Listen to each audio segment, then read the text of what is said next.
Fans criticize Beyoncé for shirt calling Native Americans the enemies of peace. A t-shirt worn by Beyoncé during a Juneteenth performance on her Cowboy Carter tour has sparked a discussion over how Americans frame their history and caused a wave of criticism for the Houston-born superstar. The t-shirt worn during a concert in Paris featured images of the Buffalo Soldiers, who belonged to Black U.S. Army units active during the late 1800s and early 1900s.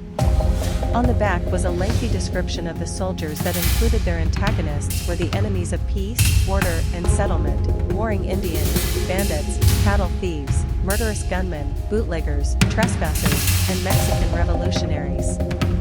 Images of the shirt and videos of the performance are also featured on Beyoncé's website as she prepares to return to the U.S.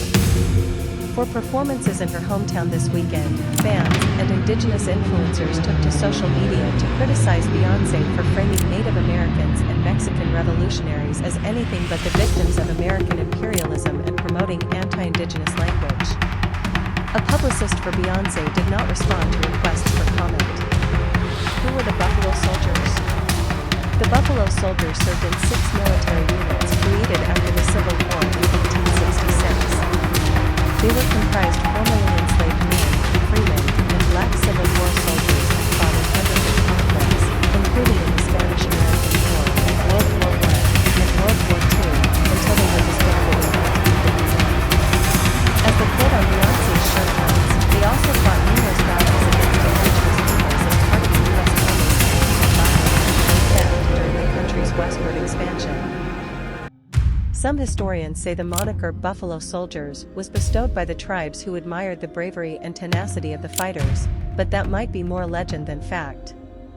At the end of the day, we really don't have that kind of information, said Cowboy Carter, director of exhibitions at the Buffalo Soldiers National Museum in Houston.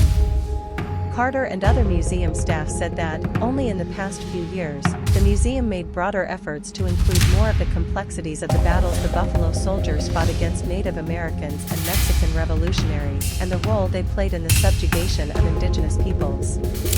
They, much like many other museums across the country, are hoping to add more nuance to the framing of American history and be more respectful of the ways they have caused harm to Indigenous communities. We romanticize the Western frontier, he said. The early stories that talked about the Buffalo Soldiers were impacted by a lot of those factors. So you really didn't see a changing in that narrative until recently. There has often been a lack of diverse voices discussing the way Buffalo Soldiers' history is framed, said Michelle Tovar, the museum's director of education. The current political climate has put enormous pressure